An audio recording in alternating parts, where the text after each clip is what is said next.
This is the memory of Jared Orchen, and today we're going to learn about an argument between Moses and angels.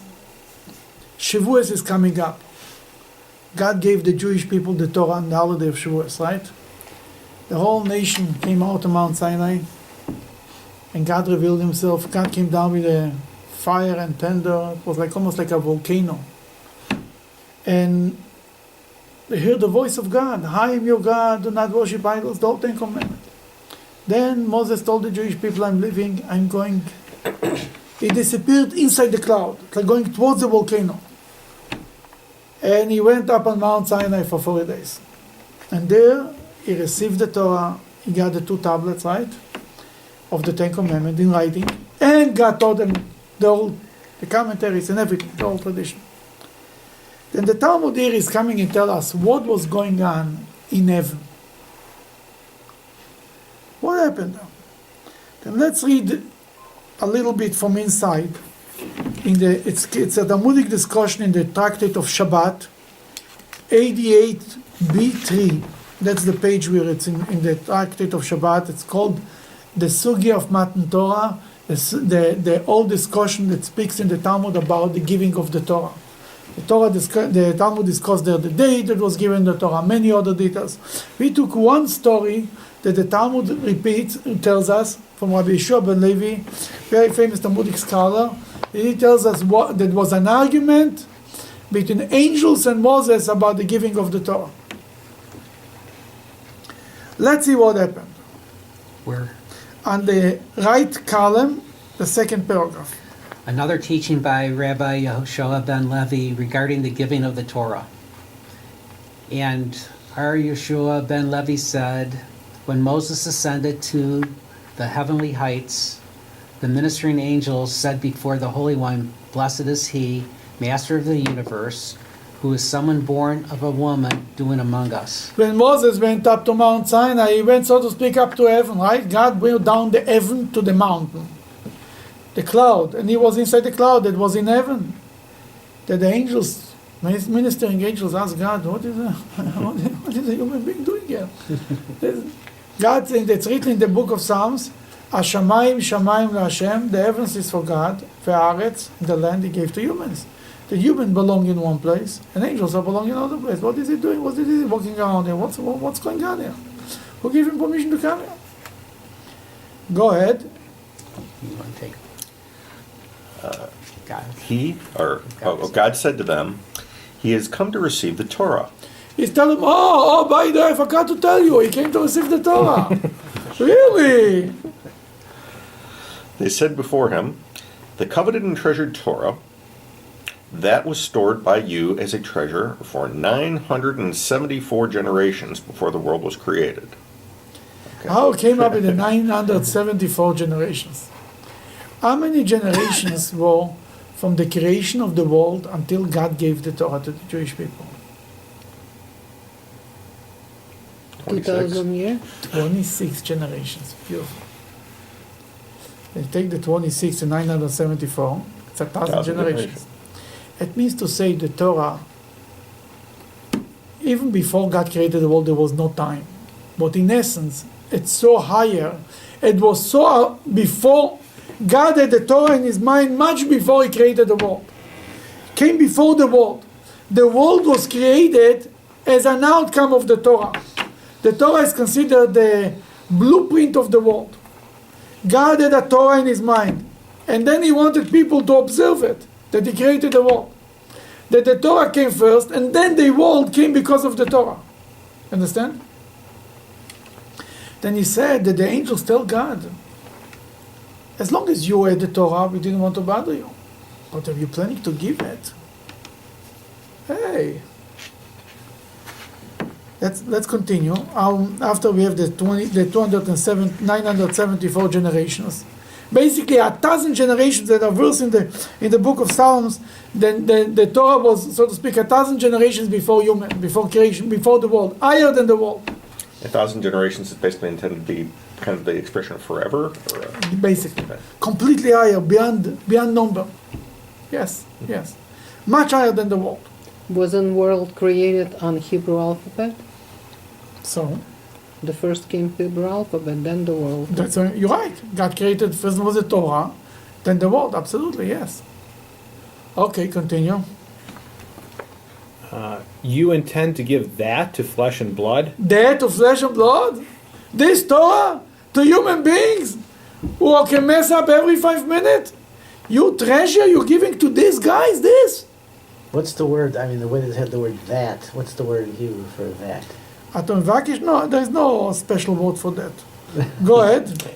What is a mortal that you should remember him, or the Son of Man that you should recall him? Yeah, the angels were always arguing about with God, even against the. It's written that when God created the world, it was also the angels told God, "Why are you creating the world? Human beings are failing about everything. They will just aggravate you, and what do you need it for?" The angels were always against the idea. You're giving your Torah, the wisdom of God, you're giving to human beings. God also consult with the angels about creation. That's what I'm talking man. about. Yeah. And what they told them? Don't. That's what they told him. And he still listen. created. He didn't listen. Exactly. He said you got to And- consult, but you don't have to listen, right? Exactly. Okay, continue. Hashem, our Lord, how grand is your name in all the earth, that you should rather bestow your glory upon the heavens. Bestow your glory upon the heavens. What you busy with giving the Torah to people on the earth? Give it to us, God. That's what they said. That was the argument that the angels told God when they heard why they have the guest in town. His name is Moshe. Moshe came on Mount Sinai. I said, "What is he doing?" He said, "Oh, giving the Torah." What do you mean? As long as you didn't give it to anybody, we didn't ask for it. But if you plan to give it to us, angels. That's what the angels were arguing with God. Go ahead. The Holy One, blessed is he, said to Moses, give them an answer. Moses said before him, Master of the universe, I fear to reply to them lest they burn me with the breath in their mouths. He says, God told them, no, Moshe, what are you saying? They have a good argument. What are you saying? That Moses says, I'm afraid to answer them. Because they're with angels, I don't want to mess around with angels. Go ahead. God said to him, take hold of the throne of my glory and give them an answer. Take all the, basically, I will protect you. Give them the answer. I want to see what human being you have to answer on this question. This is as it says. He allows him to grasp the face of the throne. He spreads upon his cloud. And Rabbi Nachman said, this verse teaches that the Almighty spread some of the radiance of his presence and his cloud upon Moses. That's why God protected Moses, put his radiance on Moses, and Moses was able to fight with angels and to overcome them.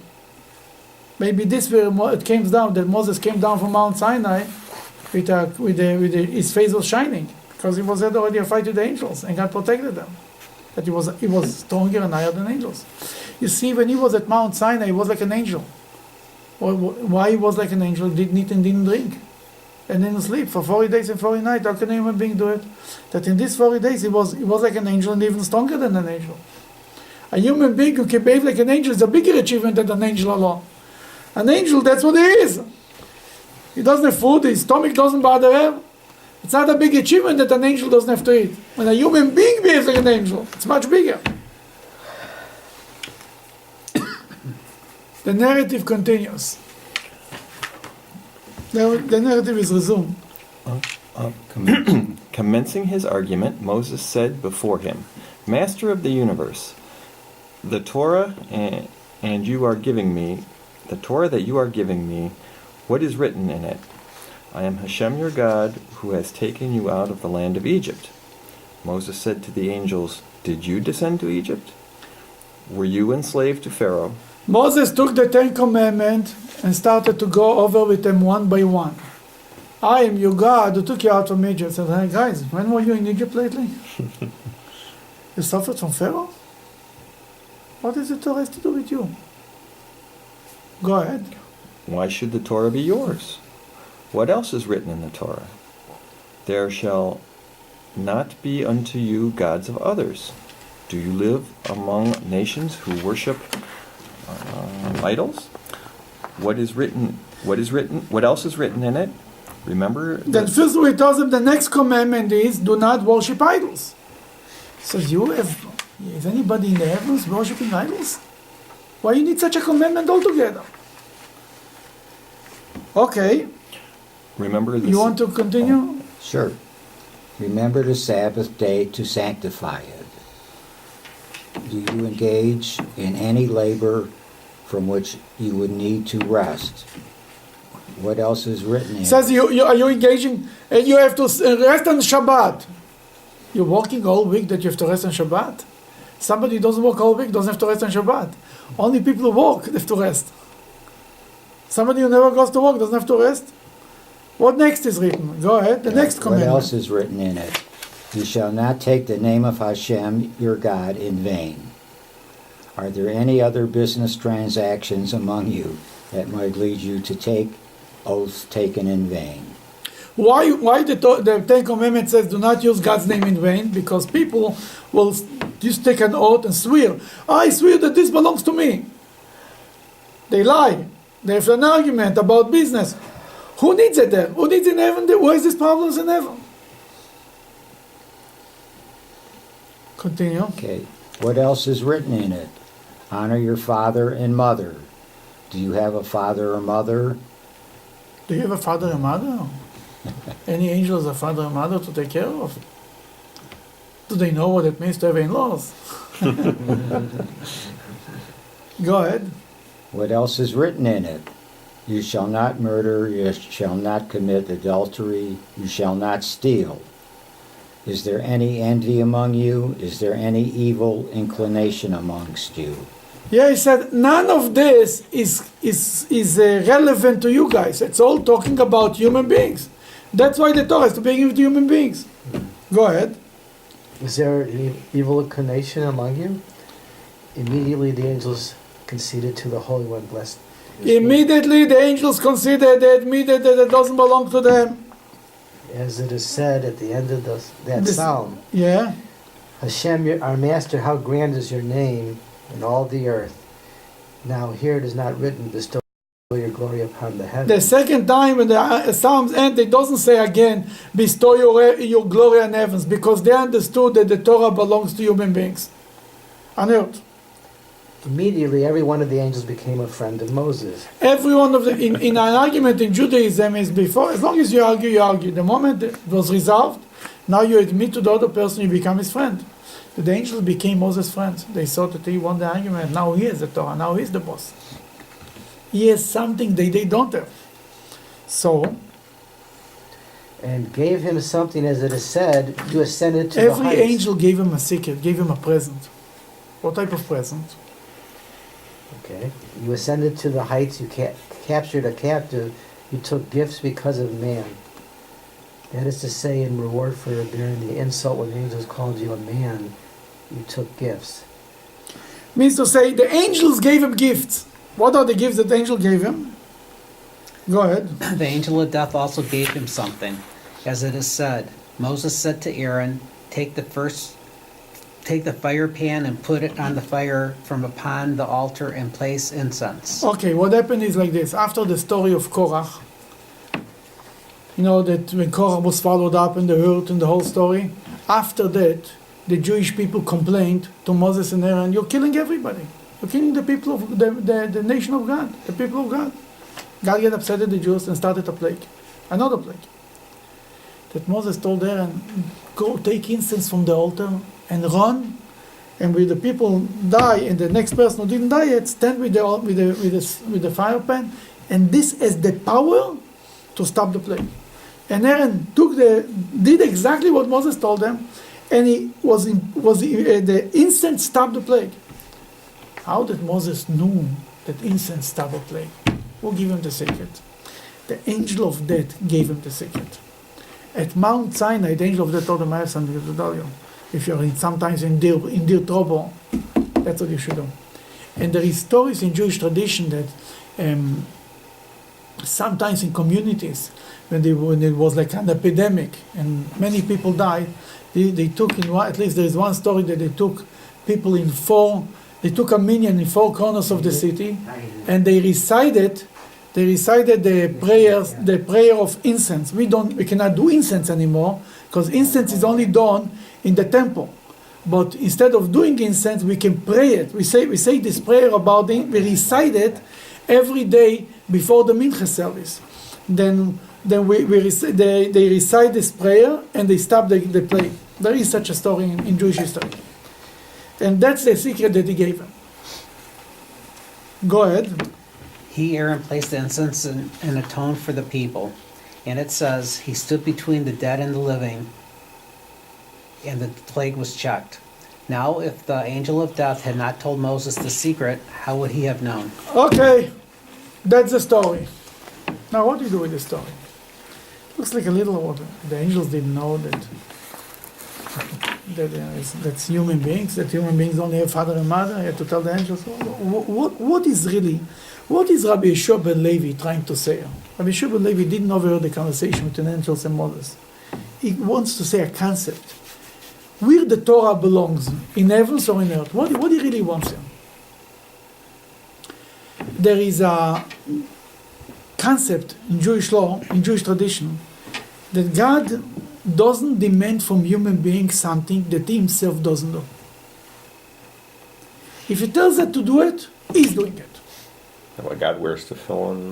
Magid varav leYaakov. God says his word to the Jewish people, to Jacob, chukav u'mishpatav leIsrael, his laws to Israel. What means his laws? He lives by the law. That if God tells us something to do, he himself lives after it. The Medrash gives an example. God tells us to put on film, he also puts on film. What does this mean? God puts on Yezayan, God puts on film. What does this mean? It means to say, what's written in that film? What is inside the box? Shema Yisrael, Hashem Elokeinu, Hashem Echad. What's the idea? That we believe in one God. That in God's film is written, who is like you, people Israel, the one nation on earth. What does this mean? When we put on film and think about only about God, God at the same time thinks about us. God puts on film too, with us. We think about him, he thinks about us. Is that measure for measure, basically? Yes. For example, another example. It's written in Jewish law that you're not allowed to destroy a synagogue. And right away becomes the question, how God destroyed the temple? Not allowed to destroy a temple. How God is allowed to destroy the first temple, the second temple? What's going on here? The answer is, the Jewish law says, you're allowed to destroy a temple for the sake of building instead of it a bigger building at the same place. That God destroyed the temple, first temple, 70 years later he built a bigger temple. And we destroy the second temple because eventually he will build such a temple that can never be destroyed. That means that always the thinking is, if God tells us a law in the Torah, he lives up to this law the same way that us. Do we interpret the wearing tefillin materially, or is No, that pure? That's what I told you. Okay. No, Okay. there is no materialistic things in God, in heaven. And God is a spiritual thing, absolutely not. To interpret anything materially is a misunderstanding of the whole conversation. It's a sad understanding of people who understand like this. Absolutely not. And the same thing is about every law. We say there is a law that if you give your worker every day the money by the end of the day, then you cannot delay it. You must give him the money. Then we ask God, why you don't reward us? Reward Where is the reward? Every day, bring us Mashiach. Then the answer is that the reward, that God, it's one long day. By the end of this day, God will reward us for everything. Everything that God tells us to do, we right away ask God, where are you in this picture? When are you going to do this? The same thing is about this discussion. There is a very interesting discussion, it's called Bar Metzra. Bar Metzra means a neighbor. I want to sell my house. And the next door neighbor, and I put it on sale. And I have already a customer. The next door neighbor said, why didn't you tell me you want to sell your house? I want to buy it, I want to expand my property. Your neighbor You or the guy or the customer can go somewhere else and buy a house. I cannot go somewhere else and build another piece of property. The neighbor has the first right for buying the house before everybody, as long as he pays the right price. But he has the first right to buy the house, because for you it's a benefit. The seller doesn't lose anything. Just to be mean, you cannot do this. ועשית ישר והטוב, you should do the right thing in the eyes of God. And this is the right thing. Your neighbor comes first. That's the Jewish law. The neighbor comes first. The other guy can buy his house and sell and can find another street, not third street. I cannot go anywhere. Then give me the house. And he has the first right to buy the house. The angels came to God and told them, Master of the universe, we are the neighbors. The Torah is in heaven, right? That's clearly God came down from Mount Sinai and gave us the Torah from the heaven to the earth. The angels are closer to God, they're the neighbors. If you want, as long as you didn't want to give the Torah, fine. The moment you want to give the Torah, we want to enjoy the Torah. On a spiritual level, obviously, angels do not put on film and do not do physical things. We want to enjoy the Torah. Give us the Torah, the angel said. Then God turned to Moses and told them, no, they are the neighbors. They are the bar mitzvah. They have a good argument. They are the neighbors. They should get the Torah first. If anybody, they should get the first option, right? There is a first option. First refusal. What? First option of first refusal. Option of first refusal. We should be the one. Then give somebody else. What's the answer? There is a few answers about it that the different commentaries bring. The first answer is that the laws about neighboring, the power of getting the first option is only when you want to sell property.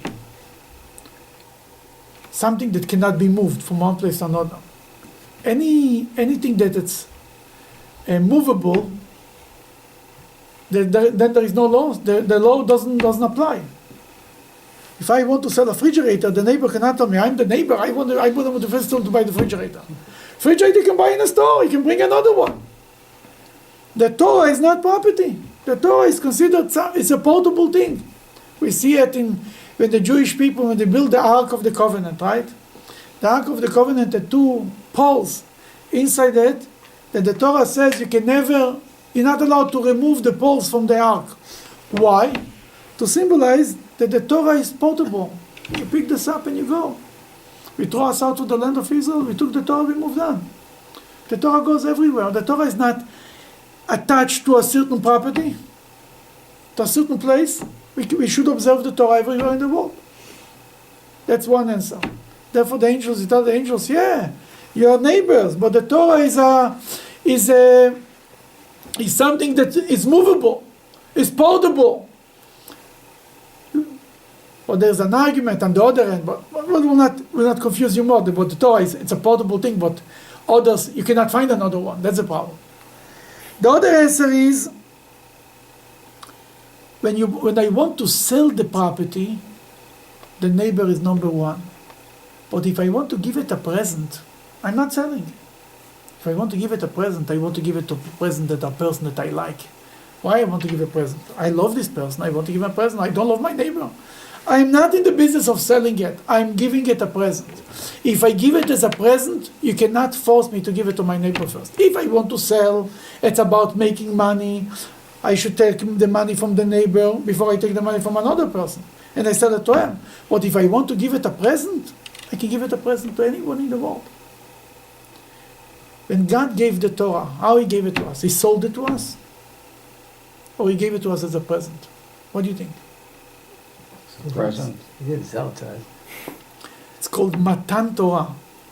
Matan means the giving, but the word comes from the word matana. Matana in Hebrew means a present. The giving of the Torah is the word that's used is the same word as for a present. God gave us a present. The moment He gave us a present, He loves the Jews. He doesn't love the angels. What are you going to do? He loves us. God says, I love the Jewish people. This guy, Yankel and Moshe and Getzel, that's the people I want to give the Torah. You angels, have a nice day. I don't want to give you any present. Your neighbors, it's nice, it's true, but I'm not giving you any presents. That's the second answer. The third answer. As many rabbis are there is how many answers there is. It's all to point out, really, all the answers in this discussion is to point out how connected the Torah is to the Jewish people, how appropriate and how much we are connected, how much God sacrificed when He gave us the Torah, and why He wanted to give us the Torah, because He wanted to give us a present, and because we are so important. The next answer is, if I want to sell my house to my son, then my neighbor cannot come and say, I am first. If I want to send it to sell my house to a stranger, and you come and you say, I'm your neighbor, I want to buy it first, fine. But if I want to give it to my son, to sell it to my son, and my son want to buy it because he has sentimentals, he remembers, he grew up in the house. Many people, even in Cleveland, bought the houses of where they grew up, from the parents. Because they have such good connections, such good memories, they want to live in this house. Then if you want to live in if you want to sell it to your son, the neighbor has no right, cannot come and claim that I want to buy it first. We are the Jewish people, are called the sons, the children of God, right? Banim atem laHashem Elokechem. You are the children of God. That if God wants to give the Torah to the children, the angels are neighbors. Yeah, you're neighbors. You're not my kids. Very good neighbors. I love you guys. We have neighboring relationships. It's all nice and fine. But the kids is the kids. I want to give my business to my child. And I gave it. Why you don't sell it to me? I want to sell it to my child because I want to sell it to him. Because he's my child. We are the sons of God. Children of God. That's that's the next answer. There is more answers. Another answer is that the angels want only the mystical part of the Torah, the Kabbalah of the Torah. The angels don't put on film. The angels don't have a father and mother, right? They want the mystical part of the Torah. And the law is, if you sell it to one person, if you sell it to a person, that you can sell it to one person the whole package, and to another person only can take only half of it. You sell it to the guy can take the whole thing. Then the Jewish people can take the physical part and the mystical part. The angels can only take the mystical part. Therefore, they don't have the first right for buying. All of these answers are nice. The only problem is Moses in this story it's not written. Moses in this story did not answer he didn't give these answers. What lays in these answers that Moses says that can answer this question of a neighboring thing? There is one more law about who is first, the neighbor, or if I want to sell a property, to who it belongs.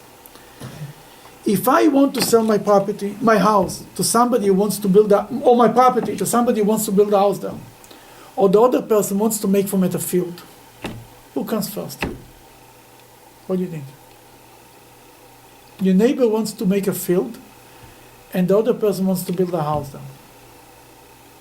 The person who builds the house comes first. Not like today, that we are all into destroying the houses and making more space, and it should be more environment. Judaism says that if somebody wants to build a home, in the other person we just want to expand his property, to plant their tomatoes, or oranges, or etrogs, we say the person who wants to build the house comes first.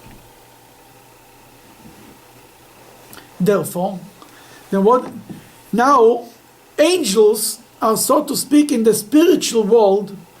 You ever heard of Chakal Tapuchin Kaddishin? That we say it before Kiddush on Friday night. That the angels are basically raising spiritual apples. That maybe from there is coming the whole idea that Adam and Eve ate from the apple. It's coming. There is a Kabbalistic thing about apples and spiritual apples. In any case, so to speak, the angels are busy with planting things. We are busy with building a home. For who we building a home in this world? The job of human beings is to make from this world a home for God. That's the job of every human being, and especially from every Jew.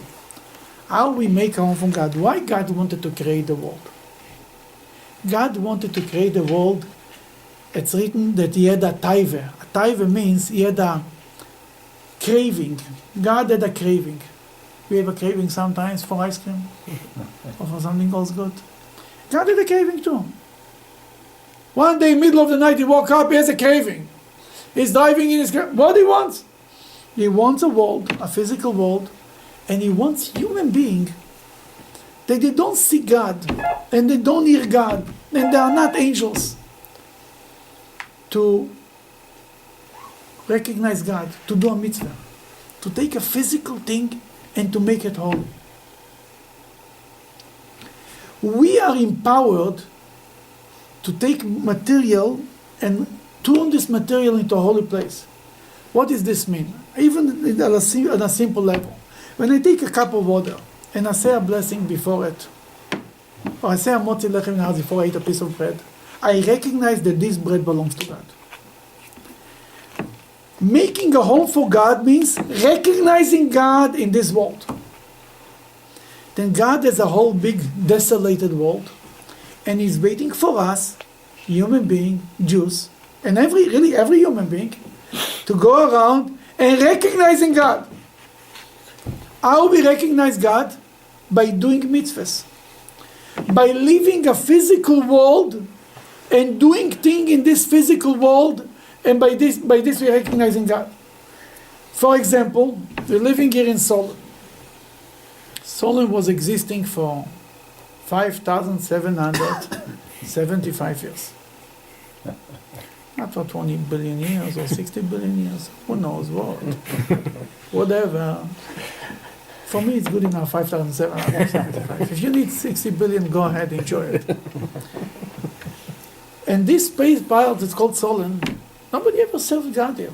Yeah, maybe. I don't say nobody. People probably recognize God. Or, first of all, human beings didn't live in Solon not long ago. Until not long ago, that was a desolated place altogether. Human beings didn't even came. And then came Jewish people here. And they serving Hashem in this place. They're recognizing God in this place. We made Solon a home for God. By doing mitzvahs. Now, if we take it a little more than this, when we take a lulav and a etrog and we say a blessing over a lulav, we elevate the lulav. Even more. For example, a mezuzah. You know, when a mezuzah falls on the floor, God forbid, what do we do with it? We kiss it, right? We kiss mezuzahs. We kiss film, right? We kiss the Torah. What is the business of kissing objects? We kiss chairs, tables. What is this? Why are we kissing it? The kissing of the object tells us that this is a holy object. We took a piece of parchment, skin of an animal, but we are empowered.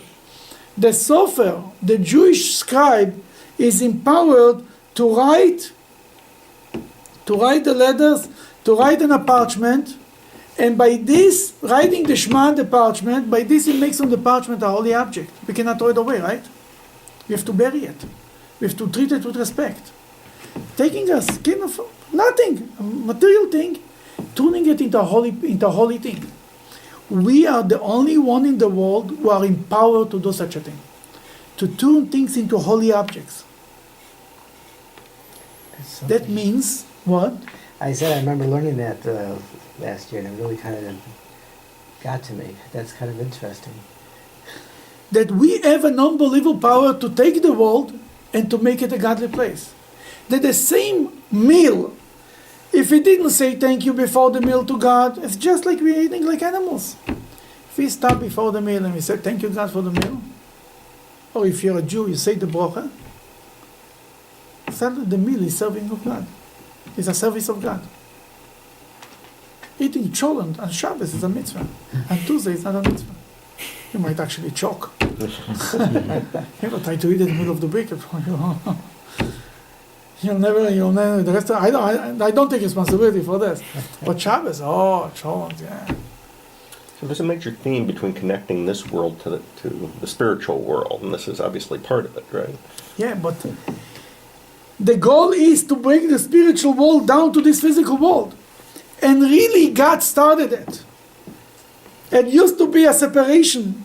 Spirituality is for God, and the world is physical world. No connection between spiritual and physical. God said at Mount Sinai, we break the rules. I'm coming down to this physical world. God went down to Mount Sinai, and He empowered us. He started us. He started to make the world a holy place. And now, and since Mount Sinai, it's up to us to make the world a dwelling place for God. How I make the world a dwelling place? And I put a mezuzah on the door. I invite God to the room. When I serve kosher meat in my kitchen, I invite God to the kitchen. When I have kosher book, when I have Jewish books in my house, I invite God to my dining room, to my living room. Was circumcision when Abraham got? Oh, was that like the first mitzvah that started this concept was circumcision. Abraham did in a physical body. By doing the circumcision, you sanctify the body. You make it a holy object. That's what circumcision. But they weren't doing much. They really, even though they were holy people, they couldn't do the parchment. They did not have the power. Only Mount Sinai was after Abraham. God empowered the Jews to make from many only a book. You cannot throw these papers now in garbage. We learn Torah from it. That becomes holy. That our job is to make the world make the world a dwelling place of God. Then when the question is, the angels want to make it, to plant trees, spiritual trees. And they're the neighbors, but we want to build a home. The person who builds a home comes first. And that's what Moses told them. It's not that the angels didn't think that they have, they think that they thought they have a father and mother. Yeah, anybody steals, they knew that nobody steals in heaven. But in the answer he says, you know what the important part? Not the spiritual part of Judaism, but the physical part of Judaism. That's what is important. It means to say like this. You know, when a person puts on film, there is two parts in that film. You put on the film the physical part, but then you have to think about it. It's a part of the mitzvah, that you have to submit your mind and your heart to the will of God. Everyone that puts on, that's written. You think? Now, what would be the case? Somebody put on that film, but he didn't think anything. He fulfilled the mitzvah or not? What do you think? Yeah. Action alone, I don't think is enough. You need kavanah, right?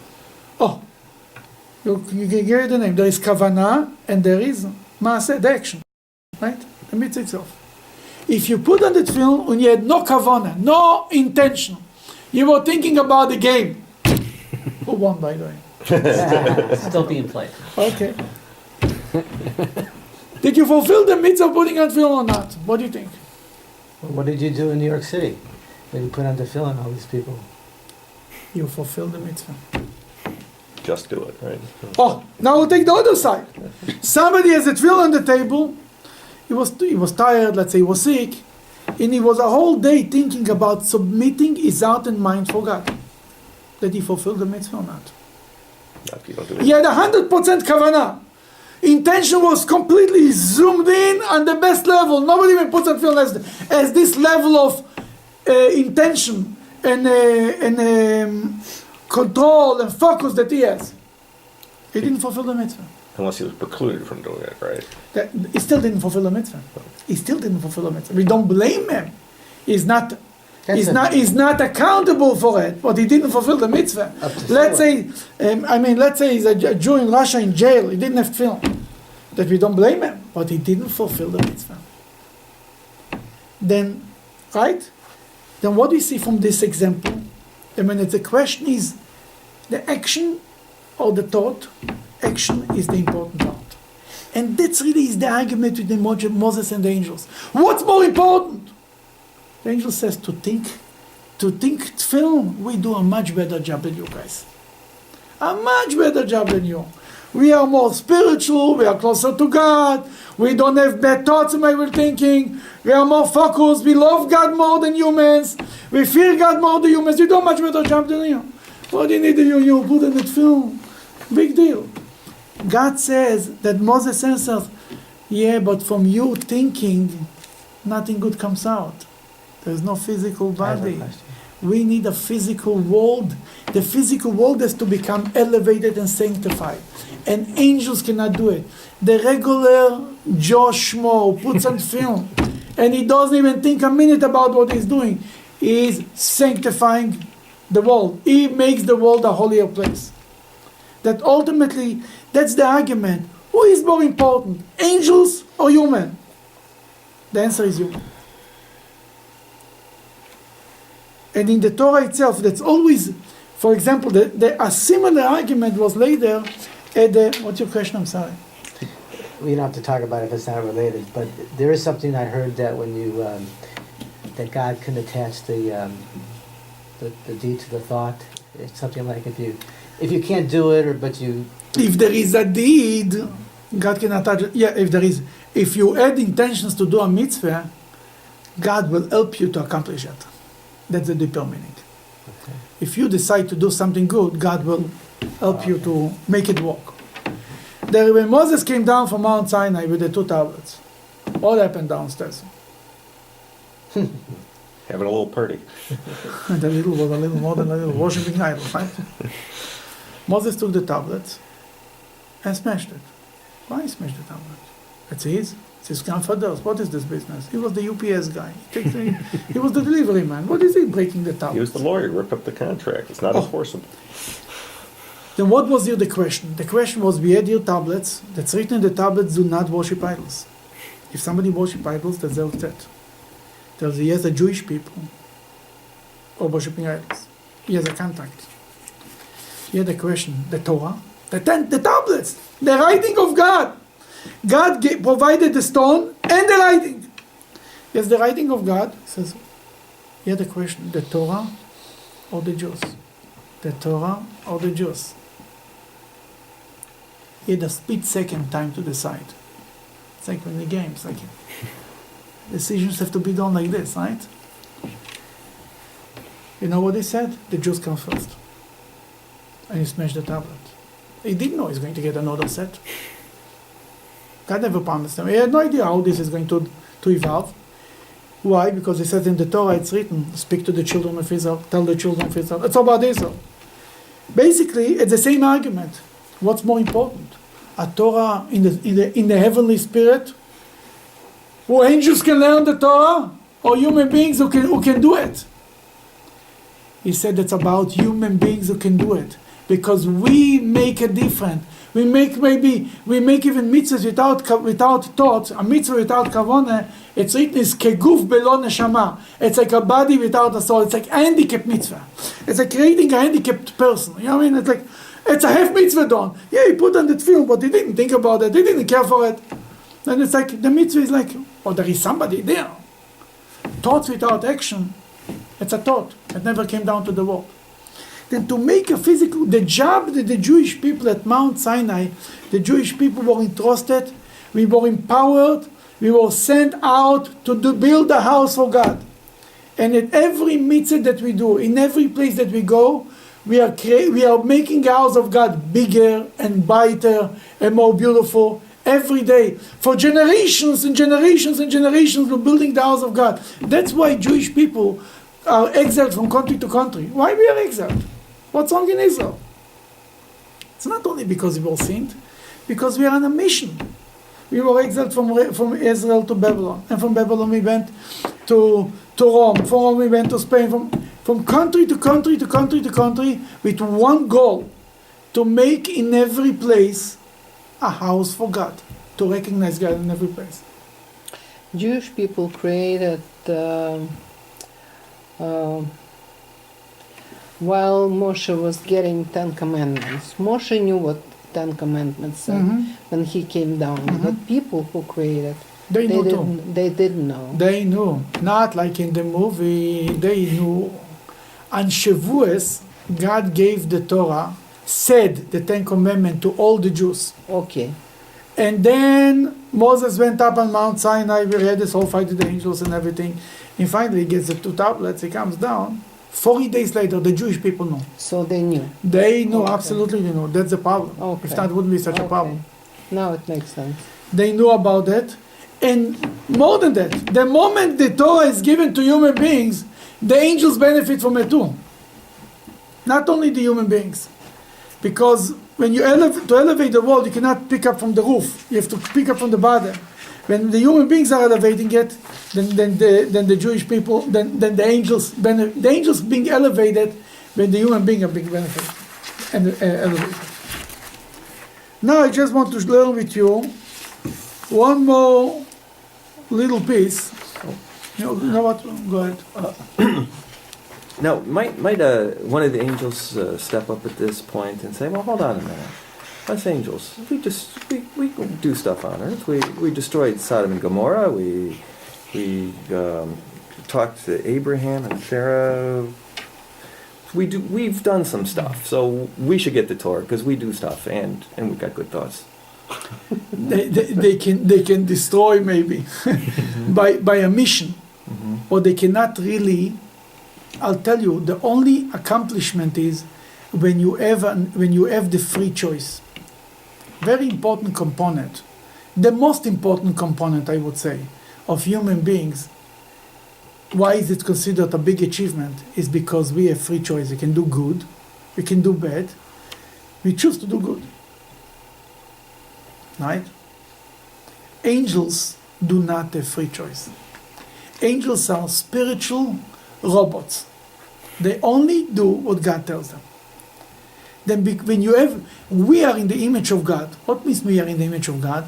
We are like God. God has free choice, freedom of choice. He can do whatever he wants. He gave us this power. Then the moment he gave us this power to make free choices, and we make the right choices, then we make a difference. For an angel to serve God is not an achievement. It's a will of it. You understand what I'm saying? There is like when somebody who understands the different, who knows what's right and it's for him, it's very clear that the right thing, and he cannot even he cannot make a difference. If somebody is forced to do the right thing, he doesn't deserve reward for it, because he didn't do it out of his own free will. How you know that you raised good children? When they go to college and they still go on the holidays to services, you know that when you educated them, worked. As long as they come with you, they go to service. They go because they want to go. They go because they said, the parents say, let's go to services. They go to services. That angels do the right thing is not a big achievement. They're robots. They do what it's supposed to do. It's not a problem. It's not a technical problem that they cannot do things in the physical world. It's a It's a real issue. They cannot do it. Even if they do it, means nothing. When it means something, and therefore, the more the Jew has freedom of choice, the more what he's doing is an achievement. What do I mean with that? If I go to shul, it's not a big achievement. We have anything else to do. We are going to go Shabbos. We go to the mall. Can you imagine a shop in Beachwood Place? People think that I'm send me to a psychiatrist. Take pills. You need pills, Rabbi? Some shots. Now, in the Orthodox community, people go to shul. If they don't come to shul, the neighbor will ask you, where were you Shabbos? What happened? You don't feel good. 20 people ask you if you didn't feel good. Next Shabbos, you show up, believe me. You're not comfortable. Everybody else. But when Jews who do not have to go to shul on Shabbos, they will be perfectly okay if they don't come. They have another million places to go. And more exciting places. And more entertaining places. And they still choose to come to shul. They are making a choice, and therefore they are creating a house for God more than me. Then somebody who is born within the Orthodox family and is observing Judaism, God says, big deal. What are you going to do? Something else? You know. But somebody who never put on film, and he starts to put on film, that's an achievement. And who is really the one who make a difference? Who create the more freedom of choice you really have in your own mind, the more when you do it, when you choose to do the right thing, the more of an accomplishment it is. And that's why God made it at our generation 90% of the Jews were not born to religious families, to religious parents. Because he wanted this kind of joy that he draws from a Jew who never had an exposure to Judaism. And he's doing one mitzvah, God said, that gives him joy. That guy so do mitzvahs day and night. Oh, yeah, another one. You're again here. You're again in shul. God wants to see the Jews who are not regularly. We get more excited. Your kids are out of town. They come to town. You dance a whole day around them. The guy is in town. You look at them. You don't even look at them. So I'm in town. I take care of you every day. No. The son who comes to visit from out of town. Oh, he's God. He never takes care of his parents. He doesn't put a finger in cold water. He's doing a favor. He comes for Thanksgiving. The whole family dances around them. What with this, the dinner will be on the time that he comes before he leaves and after this. And the kids who are in town and take care of their parents day and night, they are treated like I don't know what. That's Yom Kippur is God's Thanksgiving. The Jews who don't come a whole year showed up. The kids who are out of town, they come. Yeah. The joy is unbelievable. Now the people are there every day. God said, "Oh, nice to see you. Get your But where is the excitement? The excitement is by the kids who are not in town. Then the more we have free choice, only we human beings can create a world, a house for God in this world. And that's why we receive the Torah and not the angels. They cannot do it. We can do it. Thank you. Thank you. The